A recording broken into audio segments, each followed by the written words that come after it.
College football is finally here with two top 25 teams in action tonight. Wisconsin and Mississippi State winning easily over UNLV and Memphis respectively. And over the past couple weeks, to get you ready for the college football season, MarkRogersTV breaking down the BCS conferences, predicting winners, and rating the conferences with the Big East at clear number 6, ACC at 5, Big 12 at 4, the Pac-12 is number 3, the Big 10 is number 2, and the best conference in the country. Anybody could see it.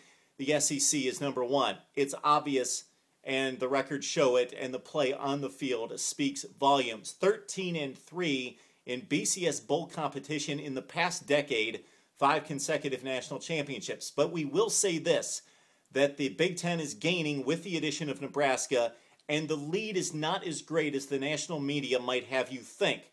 The Big Ten has played the SEC on even terms in those Outback Bowl and Capital One Bowl second and third place competitions over the past dozen years. Look it up. But the SEC, no doubt, is number 1. Let's look at the race, starting with the East and South Carolina, and two great offensive football players in Marcus Lattimore at running back, 1,200 yards and 17 touchdowns, and on the outside, the playmaker, Alshon Jeffrey. But what's going to happen at quarterback? It's interesting here. Stephen Garcia, he's a redshirt senior. He should know better, but he continues to get himself in trouble. He's been reinstated from a 5th suspension. He's lost his starting job to a certain degree. Connor Shaw gets the nod in the opener Saturday against East Carolina, but Garcia is going to take some snaps in the second and third quarter and probably reestablish himself as the starting quarterback at South Carolina. They've got a great defense with the Gamecocks as well, the best in the East, with 4 returning tacklers on that Gamecock defense. Not so much in Florida. This is interesting because the Gators are fielding the worst talent that they have going back to pre-Steve Spurrier, especially at quarterback. John Brantley, 9 touchdowns, 10 picks last year. He's got to be the worst quarterback pre-Spurrier at Florida. They have no scary players on offense like they did in their heyday, with Will Muschamp coming in as coach. The cupboard kind of bare based on Florida standards. We're talking the SEC here. Chris Rainey and Will Demps are good backs, but they're undersized. And again, the defense is going to be strong, but just not the dynamic players in that front 7 to put pressure on the quarterback consistently or in the secondary, causing turnovers. Okay, we've also got Tennessee, and Derek Dooley's done a great job with Tennessee. He has those kids fighting. Just check out the LSU game from last year. And Tyler Bray got some valuable experience at quarterback as a freshman last year. He comes back as a sophomore. Tennessee's on the fringe of bowl competition coming up this fall. They don't have the depth because of the scholarship reductions and really not the dynamic players that Tennessee's had in the past, but they will be competitive. Georgia's the wild card here. Mark Richt has guaranteed a bounce-back season after a 6-7 disappointment, but no disappointment at the quarterback position with Aaron Murray. What a season he turned in as a freshman. 24 touchdowns, just 8 picks. He comes back as a sophomore, and we expect him to break out even further. He is the real deal at quarterback, but he doesn't have Washaun Ely, his leading rusher from last year, or, most importantly, A.J. Green. He's off to the NFL. But Georgia, you would expect them to be extremely motivated. They still have great talent on that roster and should bounce back from 6-7. Okay, the rest of the division, do we really need to talk about it? Joker Phillips at Kentucky has lost all his skilled players, and he's got an uphill climb in Lexington, and ditto with Vanderbilt and their first-year head coach with the Vanderbilt Commodores, trying to do what nobody's ever done in Nashville, and that's win in the SEC.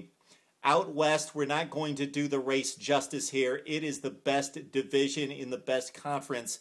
Alabama fields the best defense. Nick Saban, he is the best coach in the country, the best defensive coach in the country, and they are loaded on defense, returning 9 starters, including Deontay Hightower.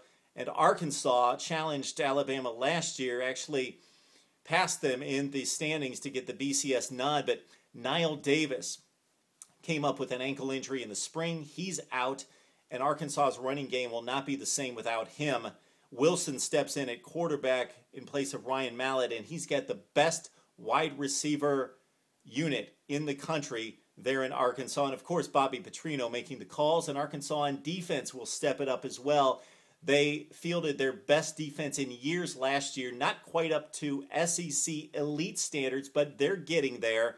What a race it's going to be, and what a race it was last year. LSU always loaded with talent, but what kind of stunt is Les Miles going to pull this year, and will he get away with it like he usually does? The guy is the worst game manager of any coach in the country, but he's making $4 million, and he wins 10, 11 games and a national championship back in 2007. He does it every year at LSU and somehow gets away with it. Is his luck going to run out? Maybe it did with the suspension of Jordan Jefferson in Game 1 against Oregon. Of course, that's the marquee matchup of Weekend 1 and one of the best of the season, certainly in September. Oregon LSU playing at Cowboys Stadium. Mississippi State broke out last year after a 5-7. They took it to 9-4 last year, annihilated Michigan in the bowl game. Chris Relf back at quarterback, and Mississippi State plays very, very hard there in Starkville. They're underrated, but start the season in the top 25. Ole Miss is loaded with talent, and again, we're speaking on normal levels, but in the SEC, it's just not enough. Houston Nutt had 2 great seasons back-to-back at 9-4 and winning Cotton Bowls, but they really fell off last year, did not win a game in the SEC, and they've got LSU, Auburn, Arkansas, and Alabama up above them. We did not talk about the Auburn Tigers. Of course, they lose Cam Newton. They lose a ton on defense. Auburn will be down. They'll win about 8 football games. We blew through the SEC. We're going to talk about the top 5 nationally, with Alabama winning the national championship. Oklahoma will be in the top 5 along with Florida State. They meet head-to-head September 17th. We've also got Oregon in the mix, winning the Pac-10. The Big Ten, despite being the second best conference, is balanced, will not produce a top 5 team. Ohio State loses 2 games but still wins the Big Ten and goes on to a BCS bowl game.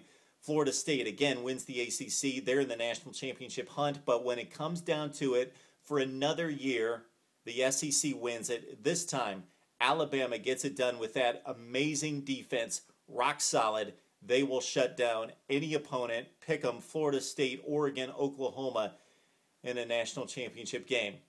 There you have it. Mark Rogers TV talking about the BCS conferences. We're going to talk about action on the field the next time we join you on Mark Rogers TV.